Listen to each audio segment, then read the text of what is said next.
Dan kalau kita lihat kebijakan-kebijakan yang dilakukan oleh bursa ya terakhir-terakhir ini, seperti yang menetapkan full call auction ya, batas bawah 50 dibuka lah supaya bisa transaksinya lebih liquid segala macam.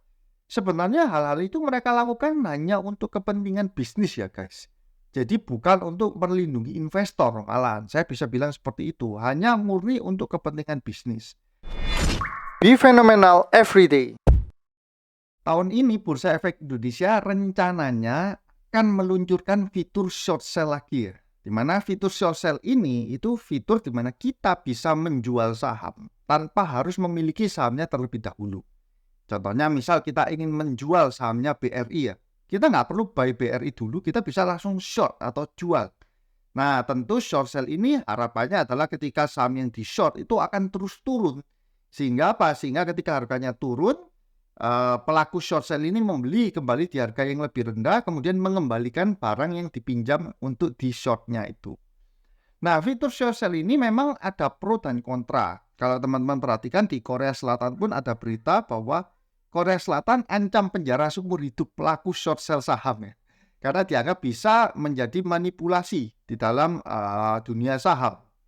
Menjadikan juga market tidak kondusif. Kemudian ada berita juga ya, MUI. Nah ini.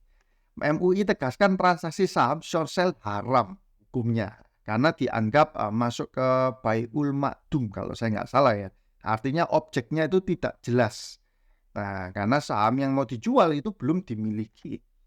Nah, kalau teman-teman ingin melihat apa saja sih saham-saham yang termasuk di dalam short sale, itu teman-teman bisa melihat di websitenya edx.co.id ini ya, di saham margin. Nah, teman-teman bisa unduh filenya di sini ya, Juni 2024. Nanti ada bentuk PDF, kemudian ada list-listnya. Tapi ada juga yang enak, itu yang sudah dibentukan Excel seperti ini. Nah, di sini ada yang margin, ada yang sosial, dihitungkan semua, ditampilkan semua, list sahamnya. Untuk teman-teman yang belum fasih ya dengan margin, sebenarnya di bursa kita bisa menggunakan fasilitas margin, itu artinya kita bisa meminjam seperti dalam tanda kutip meminjam uang kepada sekuritas ya. Let's say kita punya dana 100 juta, kemudian kita beli saham 150 juta. 50 jutanya ini kita seperti meminjam kepada sekuritas.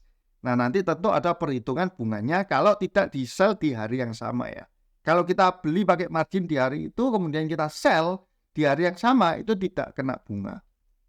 Nah saham-saham yang termasuk di dalam margin ini ada 183 saham ya. Sedangkan saham-saham yang masuk di dalam list short sale ini ada 116 saham. Jadi lebih sedikit memang. Nah, saya akan langsung masuk ke simulasinya saja. Simulasi untuk short sale. Nah, contohnya saham Astra, ASII. Katakanlah saham Astra ini ada orang yang melakukan short atau melakukan penjualan ya di harga 4.500. Nah, saat dia melakukan short sale, itu dia tidak punya barang. Dan sekuritas ini yang meminjamkan barangnya terlebih dahulu untuk dijual. Kemudian sesudah itu di akhir hari ya, harga saham Astra ini ternyata turun menjadi 4.000. Nah, maka orang ini seolah-olah dia membeli lagi di harga 4.000, harga Astranya misalkan dia jual 100 lot, ya dia beli lagi 100 lot di harga 4.000, dia kembalikan barangnya ke sekuritas. Jadi ketika dia jual di 4.500 tanpa barang, kemudian dia beli lagi di 4.000 untuk mengembalikan barang yang dipinjam, maka orang ini akan mendapatkan profit atau loss 500 per lembar saham. Ini misalkan saya nggak hitung fee-nya ya guys. Tapi sebaliknya, katakanlah dia short ya di 4.500. Ternyata harga Astra naik menjadi 5.500. Ya dia akan menderita kerugian, minus 1.000. Jadi orang-orang yang men-short saham ini berharap harga sahamnya itu akan terus turun ya. Bagaimana rencana aturan dari short sale yang akan diterapkan sama bursa ini? Yang pertama itu adalah intraday short sale. Artinya buy and sell itu di hari yang sama. Jadi nggak boleh kita short sekarang, tapi kita tebus barangnya itu di misalkan minggu depan. Nah itu ya. Nah, jadi harus di hari yang sama. Kita misalkan short di pagi ya, sorenya sebelum market close ya itu sudah dikembalikan barangnya. Nah, hal ini kalau dipikir-pikir itu membuat para pelaku pasar itu menjadi seorang trader ya atau scalper ya. Kenapa? Karena ya dipaksa one day trade kita. Wah, itu harus beli dan jual di hari yang sama. Kemudian untuk aturan yang kedua itu adalah penghapusan uptick rule ya. Uptick rule ini apa? Uptick rule ini adalah saham yang bisa di short itu jika harga sahamnya lebih tinggi dari previous price ya, minimal 1 tick. Contohnya misalkan ya last price-nya itu 4.500. Maka orang yang akan melakukan short sell itu tidak bisa di harga 4.500, tapi harus di 1 tick di atasnya, itu 4510. Nah, tujuannya apa? Supaya tidak terjadi penurunan yang beruntun ya. Misalkan, oh ini short di 4.500, terus turun di 4.300 di short lagi. Nah, kalau itu dilakukan terus-menerus, maka saham itu akan bisa rontok ya. Karena para pelaku short sell. Ternyata si uptick rule ini mau dihapus guys. Jadi mau dihapus sehingga apa? Orang kalau misalkan di 4.500 ya udah dia bisa short lagi di 4.500. Kalau turun ke 4.300 bisa di short lagi ke 4.300. Nah, itu salah satu yang rencananya juga akan diatur ya oleh Bursa Efek. Jadi mau dihapus uptick rule-nya. Ya, jadi uptick rule yang tujuan awalnya itu untuk melindungi ya lebih ke arah melindungi supaya apa? Kalau kita harganya 4.500 dan kita short di 4.510, artinya harus ada orang yang mau menjual di harga yang lebih tinggi kan. Baru bisa kita jual. Ada orang yang mau membeli di harga yang lebih tinggi, baru barang kita bisa kita laku yang di short ya. Tapi kalau misalkan nggak ada uptick rule ini, maka disikat terus kiri terus bisa jadi saham itu akan ARB. Nah, kemudian aturan yang ketiga itu adalah jaminannya. Itu dirubah dari dulu 200 juta nasabah yang bisa dapat fasilitas short sell itu dia harus taruh jaminan 200 juta mau dirubah ke 50 juta rupiah. Jadi diperingat. Nah, kalau kita lihat ya aturan-aturan dari bursa yang ini intraday short sell kemudian dihapuskan uptick rule, jaminannya diperkecil ya. Ini membuat kita bisa berpikir bahwa oh ya bursa ini memang ingin supaya lebih banyak orang yang menggunakan fitur ini. Dan kalau kita lihat kebijakan yang dilakukan oleh bursa ya terakhir-terakhir ini, seperti yang menetapkan full call auction ya, batas bawah 50 dibuka lah supaya bisa transaksinya lebih liquid segala macam. Sebenarnya hal-hal itu mereka lakukan hanya untuk kepentingan bisnis ya guys. Jadi bukan untuk melindungi investor malahan. Saya bisa bilang seperti itu. Hanya murni untuk kepentingan bisnis. Karena kita tahu bursa sendiri mendapatkan keuntungan karena dari mana? Dari transaksi bisnis. Semakin besar volume transaksi bisnisnya, maka ya semakin besar pula bagian fee yang didapat ke bursa. Oleh sebab itu saya ingin membahas juga masalah fee ya. Jadi jangan sampai kita sebagai investor, kita ini kan inginnya itu di bursa itu malah bisa mendapatkan untung ya. Tapi jangan sampai kita ini ikut dengan sistem yang diterapkan di mana sistem ini bisa berpotensi lebih tidak menguntungkan bagi kita para pelaku saham. Nah contohnya misalkan ya, kalau teman-teman buy atau sell saham, let's say ya buy 10 juta. Tentu teman-teman akan kena fee-nya sekitar let's say pada umumnya normalnya itu 0,15 kalau buy, kalau sell 0,25 karena ada faktor income tax ya atau pajak penjualan 0,1%. Sehingga total sekali kita buy dan sell itu sekitar 0,15 ditambah 0,25 atau setara 0,4%. Nah, misalkan seperti ini, sama-sama 10 juta, maka 0,15% dan 0,25 menjadi 0,4%. Kalau teman-teman buy 10 juta, sebenarnya kita bisa lihat di trade confirmation breakdown-nya itu apa saja ya. Ada komisi ya, 0,1%. Ini yang lari ke sekuritas ya. Kemudian VAT ini PPN ya, pajak pertambahan nilai value added tax. Kemudian yang ketiga, nah ini itu adalah levy fee plus KPII atau ada juga yang menulis IDX fee. Itu 0,04%. Inilah yang masuk ke bursa ya guys. Jadi kalau transaksi 10 juta yang buy itu 4.000 akan masuk ke bursa. Nah, rata-rata transaksi harian IHSG itu adalah sekitar 12 triliun. Nah, ini berarti berapa ini? 12 triliun berarti setiap hari bursa, maka BI itu akan mendapatkan 4,8 miliar. Nah, tentu angka ini Bursa Efek tidak akan mau kalau misalkan sampai turun ya. Kalau marketnya lagi lesu ya, kemudian turun tinggal 5 miliar, nah itu mengurangi penghasilan mereka.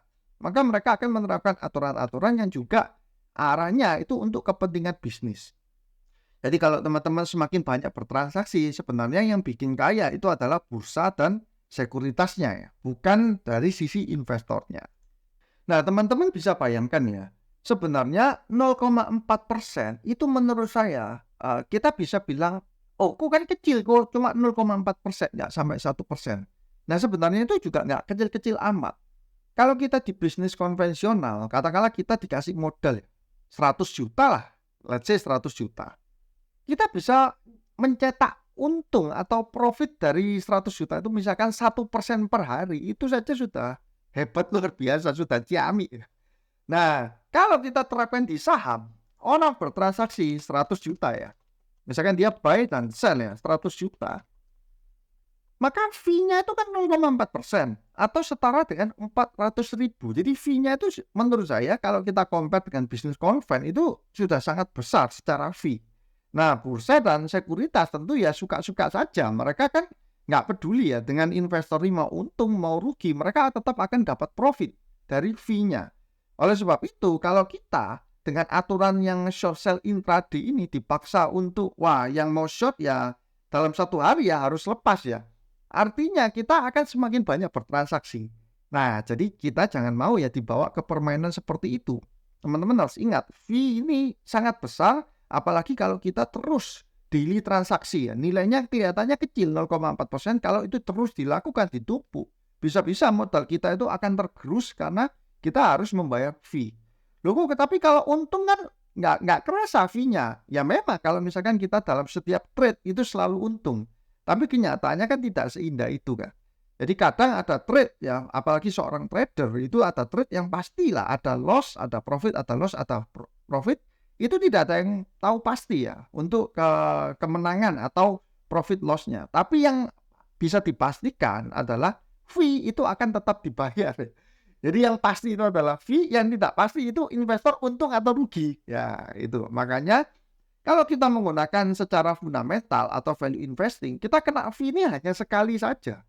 Kita beli ya, kemudian kita hold ya, ketika harganya sudah naik kita baru sell. Jadi mungkin dalam 1 atau 2 atau 3 tahun untuk transaksi ini hanya melakukan 1-2 kali transaksi saja. Itu menyebabkan fee cost untuk fee kita itu akan sangat kecil.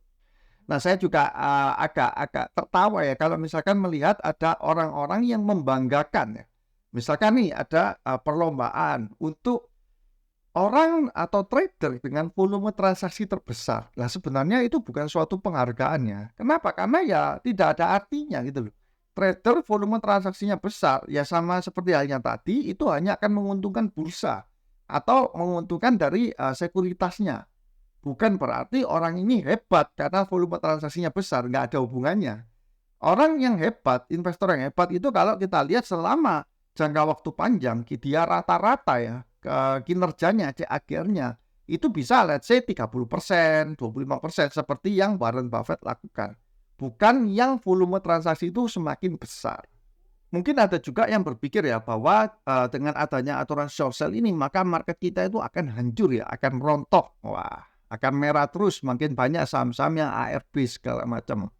Nah, teman-teman juga harus perlu ingat satu hal ya, bahwa saham-saham yang mempunyai fundamental sangat baik itu menurut saya akan susah untuk di short ya, akan susah untuk dihancurkan.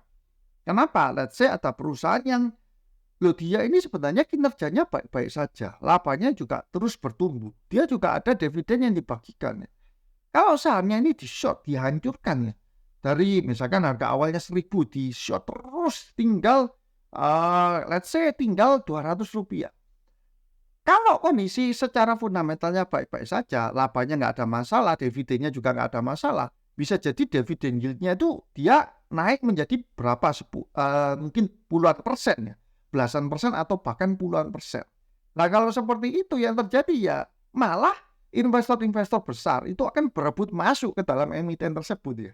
Jadi teman-teman sebenarnya yang mempunyai aliran value investing itu nggak usah takut ya dengan adanya aturan short sell. Malah itu bisa jadi peluang kalau ada saham-saham yang fundamentalnya sangat bagus itu sedang ditekan karena ada atraksi ya dari para pelaku short seller. Kalau sebagai seorang trader memang wah mereka juga bisa melihat ini juga sebagai peluang karena sekarang perdagangannya bisa dua arah kan kalau sudah diterapkan aturan short sell ini. Dulu mereka hanya bisa buy saja, nggak bisa pasang posisi short ya. Kalau kita di industri future ya, itu kan bisa buy dan sell langsung. Tapi kalau di saham ini kan kita cuma bisa buy, kemudian dapat profit kalau sahamnya naik. Nah, dengan aturan short sell ini, mungkin para trader ini merasa, wah ini ada kesempatan ini. Kalau dia merasa saham-saham yang sedang mau turun, dia bisa melakukan short ya. Hati-hatinya itu adalah di bagian fee. Karena fee-nya itu menurut saya juga akan sangat besar kalau trader-trader ini melakukan aktif ya untuk transaksi setiap harinya. Nah, fee ini kalau diakumulasi, ditumpuk terus-menerus itu bisa bikin boncos ya portfolio para trader. Nah, kemungkinan saham-saham yang akan di-short oleh para pelaku short seller ini adalah saham-saham yang mungkin ya, yang pertama mereka sudah tahu bahwa kinerjanya itu akan ada penurunan. Nah, jadi mereka sudah tahu, oh ini laporan keuangan berikutnya mau turun nih. Mereka pasang posisi sell. Atau mungkin ada saham komoditas. Saham komoditas kan sangat cepat ya pengaruh harga komoditas terhadap pergerakan harga sahamnya. Let's say, wah harga nikelnya hancur turun. Itu bisa jadi sahamnya nikel itu real time, itu bisa dibawa turun. Atau yang ketiga adalah saham-saham yang memang secara valuasi sudah nggak masuk akal. Jadi sudah naik setinggi langit padahal secara fundamental biasa-biasa saja. Kemudian mereka melihat ada pembalikan arah. Nah, kemudian mereka memasang posisi short. Nah, menurut saya 3 hal itulah yang bisa menjadi pertimbangan ya para trader untuk melakukan aksi short sell. Tapi kalau saya sendiri pribadi tidak akan melakukan aksi short sell ini. Yaitu karena satu, fee-nya itu akan besar sehingga hanya akan menguntungkan bursa dan juga sekuritasnya sebenarnya. Ini jadi sebenarnya kebijakan untuk bisnis ya, bukan kebijakan untuk perlindungan investor. Dan yang kedua, dalam setiap transaksi profit atau loss itu belum pasti, tapi yang pasti kita akan bayar fee. Makanya kalau kita sebagai investor kita berusaha menekan cost untuk fee ini sekecil mungkin. Oke guys, cukup sekian untuk video kali ini ya. Semoga teman-teman sehat selalu, semakin sukses dan cuan selalu. See you guys.